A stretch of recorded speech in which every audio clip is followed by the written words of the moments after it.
আমরা দেখতে পাচ্ছি এটা একটা সুইমিং পুলের এক্সপেনশন জয়েন্ট। মাঝখানে ইটের জয়েন্ট আছে, দুই সাইডে কংক্রিট কাস্টিং করা আছে। এটা আগে থেকেই করা আছে। তো এটা জয়েন্ট হবে, যেটা এক্সপেনশন জয়েন্ট যেভাবে আমরা করি সেইভাবেই আমাদেরকে করতে হবে, কিন্তু একটু আলাদাভাবে করতে হবে।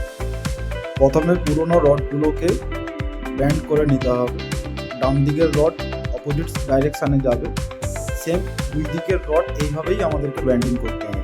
যদিও এটা করার দরকার পড়ে না, তবু সেফটি পারপাসের জন্য করে রাখতে হচ্ছে। এর পরের কাজ আমরা করব, আমি একটা কোটিং করছি। এই কোটিংটা এক ধরনের কেমিক্যাল কোটিং। এটা bonding agent, epoxy base bonding agent বলে এটা।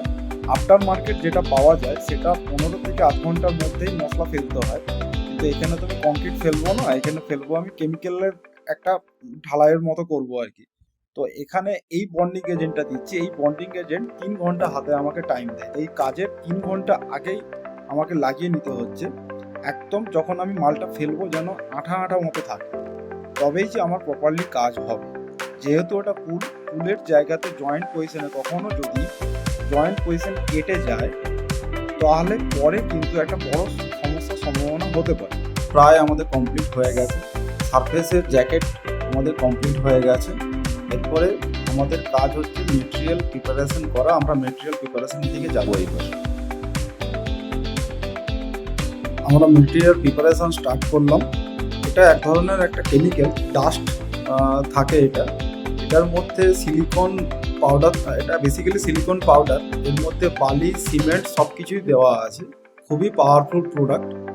নর্মাল ছাদ ঢালাই করলে তার স্ট্রেংথ থাকে 15 থেকে 20, কিন্তু একে দিয়ে ঢালাই যদি করা হয় এর স্ট্রেংথ থাকে 90। আমরা এই জায়গাতে আমরা এই মালকেই ব্যবহার করি।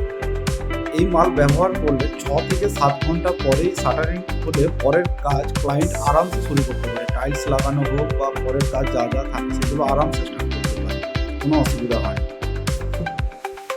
এরপরে আমরা চিপস নিচ্ছি, স্টোন চিপ, 5/8 সাইজের স্টোন চিপ। প্রপারলি ওজন করে সারফেস অনুযায়ী কতটা মাল লাগবে সেই ওজন করে আমরা নিয়ে নিচ্ছি। এরপরে কাজটা আমরা মেটেরিয়ালগুলো ভালো করে আমরা মিক্সিং করছি। খুব ভালো করে প্রপারলি সব কিছু দেখেই আমাদেরকে মিক্সিং করতে হবে। মিক্সিং রেশিও ভুল হলেই সারফেস ভবিষ্যতে ক্র্যাক আসার সম্ভাবনা থাকবে। আমাদের কাজ স্টার্ট করলাম। এখানেও একটা দেখুন সারফেসে বন্ডিং এজেন্ট আমরা ব্যবহার করছি। এটা নর্মাল ল্যাটেক্স হলেই হবে, এই আফটার মার্কেট পাওয়া যায়।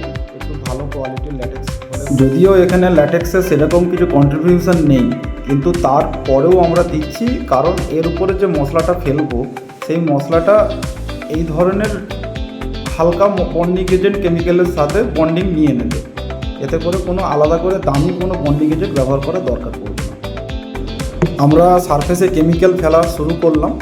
দেখুন কেমিক্যালগুলো একদম পেস্টের মতো হয়ে আছে, কারণ এর মধ্যে চিপসের পরিমাণ খুবই কম আছে।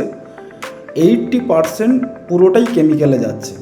এইটাই যখন শুকিয়ে যাবে, এখন যে আমরা মশলাটা ফেলছি 6 থেকে 7 ঘন্টার মাথাতে তো জ্যাকেট খুলে দেওয়া যাবে, কিন্তু যখন প্রপারলি 7 দিনের মাথাতে হার্ড হয়ে যাবে তখন এর স্ট্রেংথ দাঁড়াবে 90। কাজ কমপ্লিটের পরে টাইলস লাগানো হয়ে গেছে, জায়গা পুরো ফিনিশ হয়ে গেছে। আমরাই বলে দিয়েছিলাম টাইলস লাগানো যেতে পারে। 72 ঘন্টা পরে এটা লাগানো হয়েছে। তো এটা কতদিন চলবে এটা একটা বড় প্রশ্ন।